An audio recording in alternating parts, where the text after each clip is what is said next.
Hello guys, നമുക്കൊരു day in my life കണ്ടാലോ?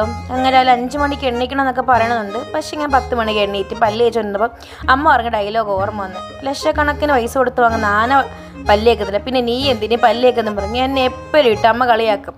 പിന്നെ കൈ കിട്ടിയ ഫേസ് വാഷിൻ്റെ പോസ്റ്റ്മോർട്ടം നടത്തി അതിൽ നിന്നൊക്കെ കിട്ടിയതെടുത്ത് മുഖത്തും തേച്ച് രാവിലെ മുഖം എല്ലാം കഴുകി ചെന്ന് ഞാൻ നേരെ എന്ത് ചെയ്യുന്നതെന്നറിയോ?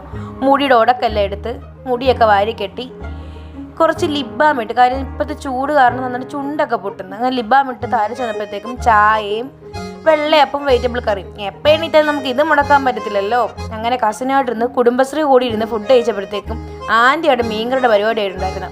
അങ്ങനെ അതെല്ലാം അടപ്പിട്ട് വേവിക്കുന്ന സമയം കൂടി ഞാൻ ഇങ്ങനെ നോക്കിയപ്പം അവിടുത്തെ ഒരു വ്യൂ ആയിട്ട് ഈ മണി പ്ലാന്റ് ഒക്കെ വെച്ച് നല്ല ഭംഗി ഇങ്ങനെ അവിടെ നോക്കിക്കൊണ്ടിരിക്കുക. ആൻറ്റിയുടെ മീൻകറിയുടെ ഒരു വീണ്ടും അവിടെ തകർത്തിയിട്ട് നടന്നുകൊണ്ട് അപ്പം ഞാൻ കൊച്ചുള്ളി ആയിരിക്കും, വേറെ ഒന്നിനല്ല, എനിക്ക് മാങ്ങയിലിട്ട് തിന്നാനാണ്. ഇങ്ങനെ മാങ്ങയും ഉപ്പും മുളക് പൊടിയൊക്കെ ഇട്ട് ഇതിനെ ഭയങ്കര ഇഷ്ടമാണ്. പിന്നെ അതും കഴിഞ്ഞതും അടുത്ത കസിനായിട്ടിരുന്ന് കുറച്ച് നേരം സൊറ പറച്ചിലും കുടുംബശ്രീ കൂടലും റീല് കാണാനും ഒക്കെ ആയിരുന്നു അവിടെ ഇരുന്ന്. അത് കഴിഞ്ഞ് ഈ ഒരു കപ്പപ്പഴം അകത്താക്കിയപ്പോഴത്തേക്ക് ഉച്ചയ്ക്കത്തെ ആഹാരത്തിൻ്റെ സമയമായി. നമുക്കിതാണല്ലോ മെയിൻ പരിപാടി. അങ്ങനെ ഉച്ചയ്ക്കത്തെ ഫുഡിൻ്റെ ക്ഷീണം കാരണം വെച്ചാൽ കുറച്ച് നേരം കിടന്നങ്ങ് ഉറങ്ങാം, ക്ഷീണം മാറ്റണമല്ലോ. അങ്ങനെ അതും കഴിഞ്ഞ് അങ്ങോട്ട് എണ്ണീറ്റ് മുടിയെല്ലാം കൂടെ വാരി കെട്ടിയിട്ട് കുളിക്കാന്ന് വെച്ചാൽ ഇതെൻ്റെ ഫേവറേറ്റ് ബോഡി വാഷ് ആട്ടോ, ഫിയാമയുടെ.